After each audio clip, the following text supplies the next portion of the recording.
Hello दोस्तों, नमस्कार। आइए स्टार्ट करते हैं 5 जनवरी की क्लास। आज जो एडिटोरियल हम डिस्कस करेंगे उसका टाइटल है शील्डिंग सेबी। आज के इस एडिटोरियल में बहुत सारे नए वर्ड्स आपको मिलेंगे, इसलिए पेन नोटबुक लेकर बैठना। देखो, शील्डिंग सेबी में ही पहला शब्द शील्ड दे रखा है।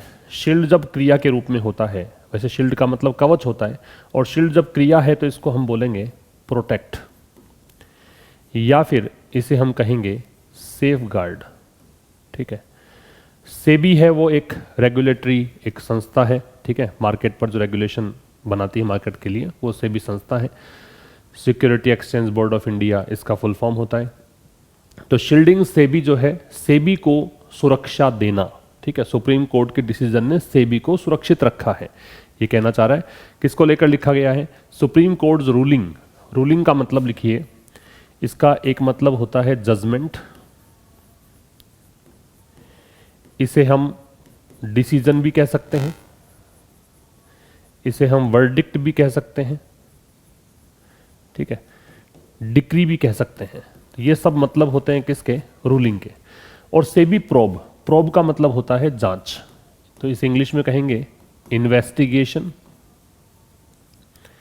या फिर इसे कहिए एग्जामिनेशन। इन्वेस्टिगेशन या फिर क्या कहोगे? एग्जामिनेशन। ठीक है। तो क्या कहना चाह रहा है?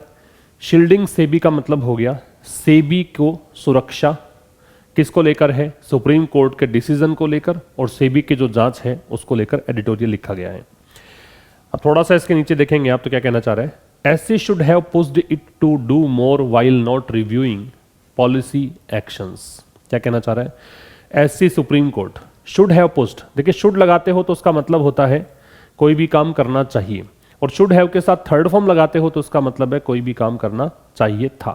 तो सुप्रीम कोर्ट को इट आ रहा है इस सेबी के लिए, तो सुप्रीम कोर्ट को सेबी को पुश करना चाहिए था टू डू मोर, कि ज्यादा कुछ करे, while not reviewing policy actions. है ना। चाहे आप पॉलिसी जो एक्शंस हैं, सेबी ने जो भी पॉलिसी एक्शंस लिए हैं, पॉलिसी एक्शंस जो भी नीति संबंधी डिसीजंस लिए हैं, है ना, उनको रिव्यू मत करो। चाहे वाइल के बाद में जब भी कोई क्रिया आती है तो सीधा आईएनजी आती है, तो ये रिव्यूइंग आ गया। रिव्यू का मतलब री मतलब पुनः, व्यू का मतलब देखना, पुनर्अवलोकन कहते हैं इसको हिंदी में। तो चाहे आप पॉलिसी एक्शंस को रिव्यू ना करें, तो पॉलिसी एक्शंस को रिव्यू ना करते हुए, इनका पुनर्अवलोकन ना करते हुए इसे पुश करना चाहिए था कुछ और ज्यादा करने के लिए। ये लेखक का एक सजेशन है, सुझाव है। ठीक है। आगे देखिए, the supreme court of India's ruling on a batch of petitions. Batch of का मतलब यहां पे ग्रुप ऑफ है। इस बैच ऑफ का मतलब क्या है? Group of. पिटीशंस क्या होती हैं? याचिका। इसे आप प्ली भी कह सकते हो। ठीक है, याचिका। सुप्रीम कोर्ट, जो भारत का सुप्रीम कोर्ट है, उसका जो डिसीजन है किसको लेकर? कुछ याचिकाओं पे इसने डिसीजन दिया है। याचिकाओं का एक गुच्छा था। उस बैच ऑफ पिटीशंस पे डिसीजन जो दिया है, फाइल्ड इन द वेक। अभी पिटीशंस कौन सी है? जो फाइल की गई, ये एडजेक्टिव है पिटीशंस का। इन द वेक ऑफ का मतलब होता है एज अ रिजल्ट ऑफ, या फिर इसे कहेंगे फॉलोइंग, के परिणाम स्वरूप। ठीक है, ये इसका मतलब है। तो in the wake of a US based short sellers allegations. Allegations का मतलब है चार्ज, या इसे हम कहेंगे क्या? एक्यूजेशन। ठीक। तो कह रहा है कि सुप्रीम कोर्ट का जो डिसीजन है पिटीशंस पर, कौन सी पिटीशंस? जो दायर की गई थी किसके बाद में? यूएस आधारित एक शॉर्ट सेलर। अब ये एक टर्म है शेयर मार्केट का। शॉर्ट सेलिंग होती है कि आपने शेयर किसी से उधार ले रखे हैं, और आप देखते हैं कि मार्केट में अभी बेच देंगे तो मुनाफा हो जाएगा, और जब जिस व्यक्ति के वास्तव में शेयर थे उसको जब टाइम आएगा और जब खरीदारी जब हम इसको बाई करेंगे वापस से, तो कम रेट पर बाई करके उसको वापस दे देंगे। ठीक है, मुनाफा कमाने के लिए शॉर्ट सेलिंग होती है। मतलब किसी दूसरे के शेयर को मौका पड़ने पर अपने लाभ के लिए बेच देना, और फिर कम कीमत पर खरीद कर वापस उसको दे देना, ये कहलाता है शॉर्ट सेलिंग। ठीक है। तो ये कह रहा है यूएस आधारित एक शॉर्ट सेलर के एलिगेशंस के बाद ऐसा हुआ। एलिगेशंस किस चीज के थे? मेलफिजेंस के थे। मेलफिजेंस नाउन है। इस मेलफिजेंस का मतलब होता है रॉन्ग डूइंग। मेलफिजेंस का मतलब क्या है? Wrong doing. या डिसऑनेस्ट एक्शंस को बोलते हैं डिसऑनेस्ट एक्शंस, बेईमानीपूर्ण कार्य या गलत कार्य।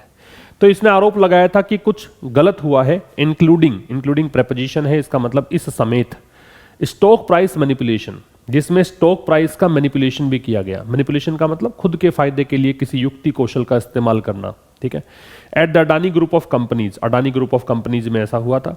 हैज स्क्वायरली, आप समझना ये जो रूलिंग है, ठीक है, इसने स्क्वायरली, मतलब स्क्वायरली का मतलब यहां पे ऐसा मानो कि पूरी तरीके से, या स्ट्रेट कह दो, डायरेक्टली कह दो, इसको डायरेक्टली कह सकते हो या इसको एग्जैक्टली कह सकते हो। तो एग्जैक्टली इसने क्या किया है, टॉस द बॉल। टॉस का मतलब उछालना, टॉस होता है क्रिकेट में, उछाला जाता है सिक्का, तो रैंडमली कोई चीज को उछाल देना। The ball back to the markets regulators court. Markets regulator कौन है, सेबी। कोर्ट मतलब इसके पाले में वापस से बॉल को ला दिया है, ठीक है। फिर समझो, सुप्रीम कोर्ट ऑफ इंडिया का डिसीजन किसको लेकर, पिटीशंस के एक ग्रुप को लेकर। ये पिटीशंस कौन सी है, जो दायर की गई थी यूएस आधारित एक शॉर्ट सेलर के एलिगेशंस को लेकर। इसके एलिगेशंस किस चीज को लेकर थे कि अडानी ग्रुप ऑफ कंपनीज में स्टॉक प्राइस मैनिपुलेशन हुआ था, ये भी इसने कहा था, रॉन्ग डूइंग हुई थी, ये भी इसने कहा था, ठीक है। ये डिसीजन ने क्या कर दिया है, सुप्रीम कोर्ट के डिसीजन ने बॉल वापस से सेबी के पाले में ला दी है, ये इसका मतलब है। तो रूलिंग की वर्ब जो है वो हैज टॉस्ड है, स्क्वायरली यहां पे एडवर्ब है। इसका स्क्रीनशॉट ले सकते हैं। काफी सारे वर्ड तो आपको इसी स्लाइड में मिल गए हैं, ये सब नोट डाउन जरूर करने हैं आपको। अगली स्लाइड देखिए। The court has opted. Opt का मतलब क्या होता है, ऑप्ट का मतलब होता है डिसाइड करना। ऑप्ट का मतलब क्या है, डिसाइड करना, तय करना। तो कोर्ट ने तय किया है टू सबऑर्डिनेट। सबऑर्डिनेट क्या होता है, सबऑर्डिनेट वैसे तो अधीनस्थ होता है, लेकिन जब इसको क्रिया के रूप में लेते हो तो इसका मतलब किसी को कम समझना या किसी के साथ इस तरह ट्रीट करना कि वो ज्यादा इंपॉर्टेंट नहीं है, ठीक है, उसको बोलते हैं subordinate.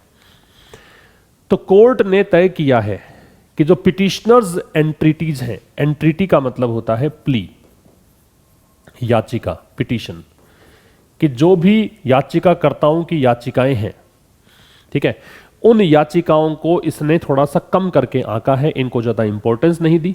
To protect larger public interest, किस लिए, ताकि बड़े स्तर पर जनहित को सुरक्षित रखा जा सके। पब्लिक इंटरेस्ट क्या हो गया, जनहित, प्रोटेक्ट क्या हो गया, सुरक्षित रखना। टू इट्स चेरीनेस, चेरीनेस का मतलब होता है केयरफुलनेस, सतर्कता, सावधानी, इसी को ही आप वेरीनेस भी कह सकते हो। तो इसने बड़ी सावधानी से ये काम किया है। टू सब्स्टिट्यूट, सब्स्टिट्यूट मतलब किसी चीज का स्थान लेना, है ना। इट्स ओन विजडम, किसने क्या किया है, अपनी खुद के विवेक को, ओवर द रेगुलेटरी पॉलिसीज, जो भी नियम संबंधी, रेगुलेशन संबंधी नीतियां हैं, उसके ऊपर इसने अपने विवेक को काम में लिया है। Of the securities and exchange board of India, ठीक है। अब ये policies, over the regulatory policies, ये पॉलिसीज किसकी हैं, सेबी की हैं। Securities and exchange board of India इसकी फुल फॉर्म होती है।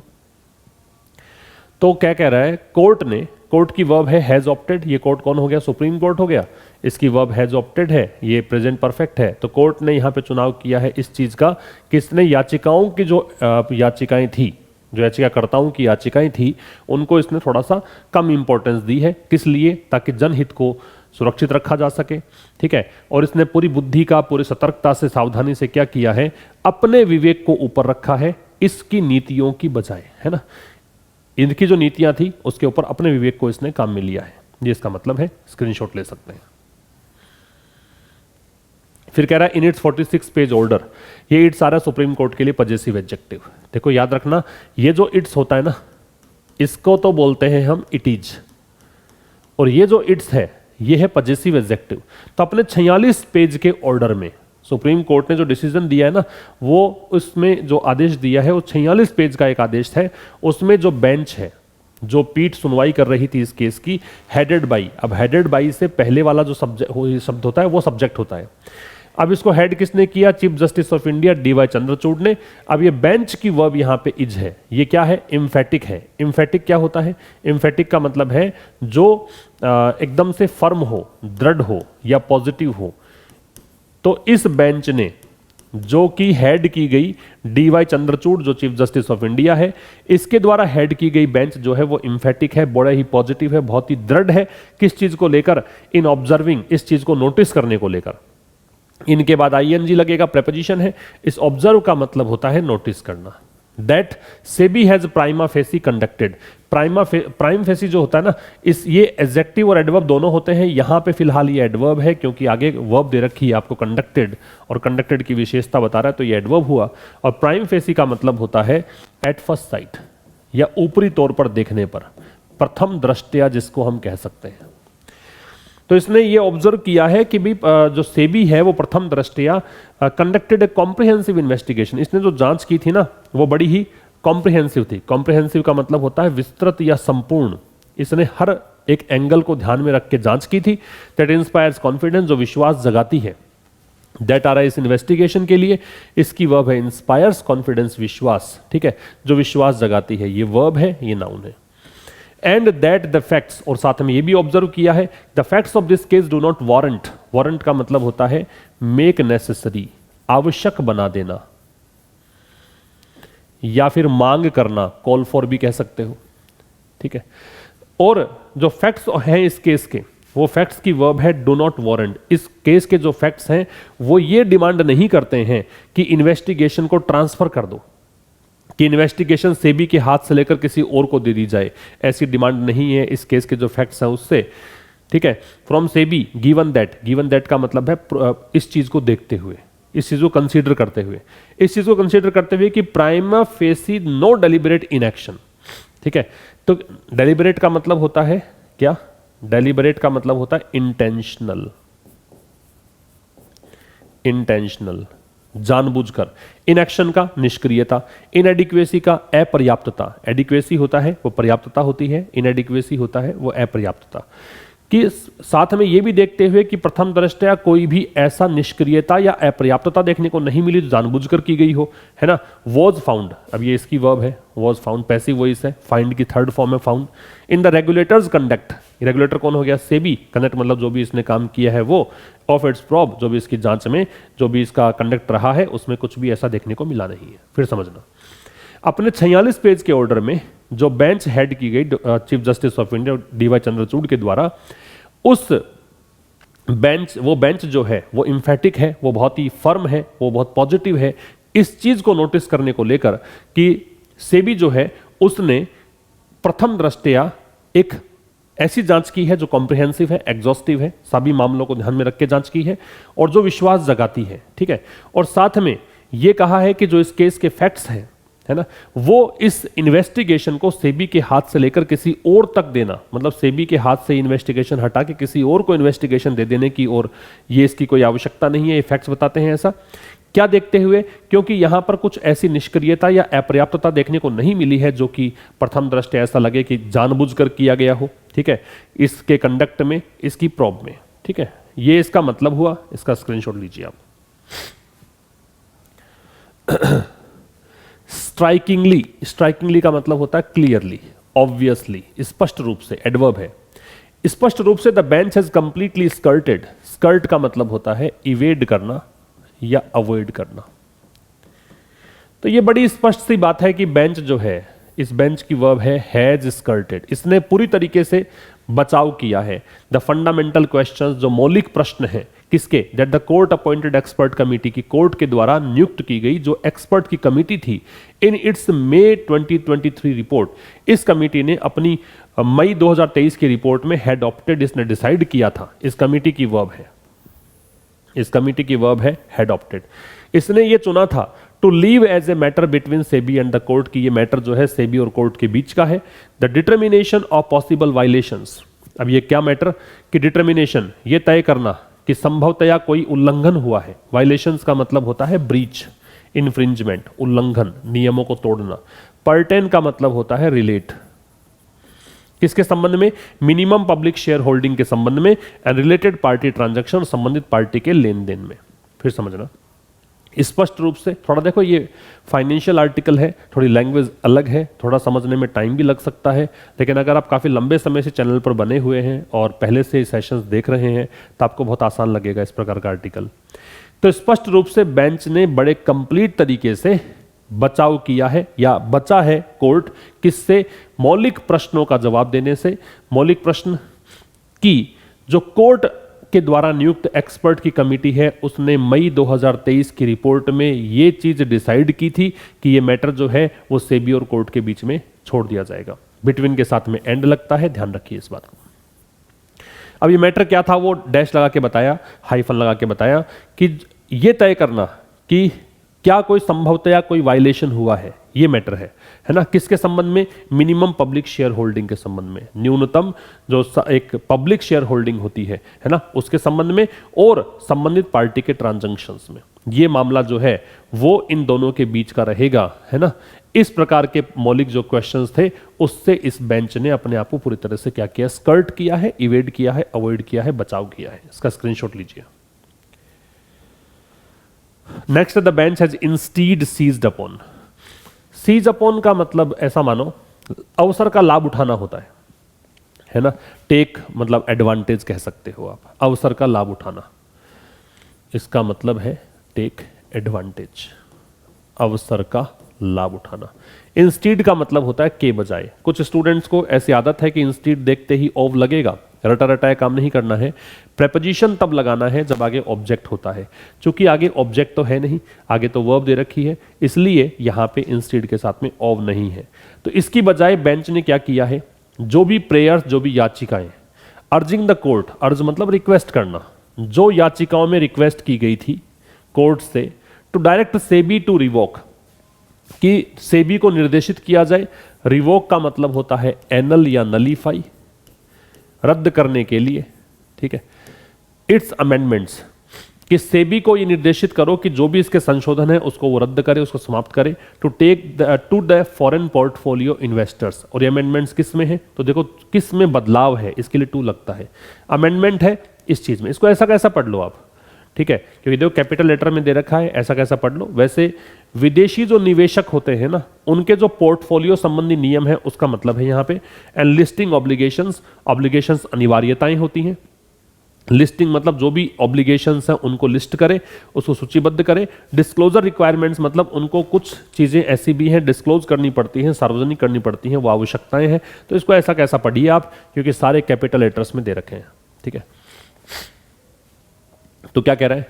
बेंच की वर्ब हो गई हैज, सीज्ड अपॉन। तो बेंच ने इसकी बजाय क्या किया? जो यहां रिक्वेस्ट आई उन रिक्वेस्ट का लाभ उठाया, ठीक है। रिक्वेस्ट क्या थी? कि सेबी को निर्देशित किया जाए। क्या निर्देशित किया जाए? कि जो वो संशोधन करना चाह रही है इन चीजों में, इसको वो रोक दे, इसको वो नलीफाई कर दे। अब ये डैश लगा के बताया, amendments that were at the heart of petitioner submission of regulatory failure. अब ये वो अमेंडमेंट्स थे दैट वर, जो दैट आ रहा है रिलेटिव प्रोनाउन इन अमेंडमेंट्स के लिए, जो कि थे, हार्ट मतलब सेंटर में, मुख्य। पिटिशनर सबमिशन, सबमिशंस का मतलब होता है देना। रेगुलेटरी फेलियर का मतलब है कि कुछ नियम संबंधी फेलियर हुआ है, कुछ यहां पे भूल हुई है, ठीक है। अब पिटिशनर्स ने जो सबमिट किया था, पिटिशनर्स ने जो याचिकाएं सबमिट की थी, उसमें जो कहा था कि ये रेगुलेटरी फेलियर हुआ है, ठीक है, यही इसके अंदर एक केंद्र में था, यही सब तो इनकी याचिकाओं में मुख्य था। एंड राउंडली डिनाइड, और इस बेंच ने क्या किया है? राउंडली मतलब पूरी तरीके से, कंप्लीटली डिनाइड कर दिया है, इनकार कर दिया है। दैम ऑन ग्राउंड्स, इन चीजों के लिए, ऑन ग्राउंड्स मतलब इस बेसिस पर, ग्राउंड्स का मतलब है बेसिस। मैंने इस BASES लिखा है, BASIS होता है एक आधार, एक से अधिक है तो, एक से अधिक है तो बेसिस, तो दोनों ही हो सकते हैं, वो आगे देखें पता लगेगा एक है कि एक से अधिक है। इस आधार पर कि there was neither any illegality, कि ना ही तो कोई गैर कानूनी चीज हुई है। देयर से स्टार्ट हुआ, देखो दैट यहां कंजंक्शन है, देयर से स्टार्ट हुआ, देयर एडवर्ब है, तो फिर इन्वर्जन लगता है, क्रिया पहले है, कर्ता बाद में। एनी डिटर्मिनर है, इलीगैलिटी नाउन है, ये डिटर्मिनर है, ये नाउन है, ठीक है। कि कोई भी, ना तो कोई इलीगैलिटी हुई है, ना ही, नीदर के साथ नोट लगता है। वर द नॉर्म्स कैप्रिशियस, ना ही कोई नियम जो है वो कैप्रिशियस है। नॉर्म्स मतलब नियम, कैप्रिशियस का मतलब होता है जो वेरिएबल हो, जो लगातार परिवर्तनशील हो, अनस्टेबल हो, अस्थिर हो, ठीक है, फिकल हो। तो ना ही कोई ऐसा नियम है जो कैप्रिशियस है, आर्बिट्रेरी मतलब विलफुल जो स्वेच्छाचारिता से खुद के मनमाने ढंग से लागू किया गया है, और वायलेटिव मतलब उल्लंघन करने वाला है ऑफ द कॉन्स्टिट्यूशन, संविधान का। फिर समझना, बेंच ने इसकी बजाय जो प्रेयर्स थी, जिन प्रेयर्स में कोर्ट से अर्ज किया गया था कि सेबी को ये आदेश दो आप कि वो अमेंडमेंट्स नहीं करे इस चीज में, इनका इसने क्या किया, सीज अपॉन किया, इसका इसने लाभ उठाया। कौन से अमेंडमेंट्स हैं ये? जो कि पिटिशनर्स ने जो भी कहा था रेगुलेटरी फेलियर के बारे में, उसके अंदर एक सेंटर वाली बात, जो मुख्य सबसे इंपॉर्टेंट बात थी, वो यही थी। और यहां कोर्ट ने, बेंच की ही वर्ब है, जैसे हैज सीज्ड अपॉन है तो ये हैज डिनाइड है, और पूरी तरीके से इसने डिनाई कर दिया, इनकार कर दिया, है ना, इन चीजों से। क्या कहा, किस आधार पर? इसलिए इनकार कर दिया क्योंकि ना तो यहां पे कोई इलीगैलिटी थी और ना ही कोई नियम ऐसा मिला जो कैप्रिशियस हो, मतलब रैंडम हो, जानबूझकर अपने मनमाने ढंग से किया गया हो, आर्बिट्रेरी हो, या कॉन्स्टिट्यूशन का उल्लंघन करने वाला हो। वायलेटिव है वो यहां पे एडजेक्टिव है। तो ये था दोस्तों आज के इस एडिटोरियल में, और आपने देखा कि बहुत सारे नए वर्ड्स आज आपको सीखने को मिले हैं। अब मुलाकात होगी नेक्स्ट सेशन में, तब तक के लिए नमस्कार, थैंक यू वेरी मच।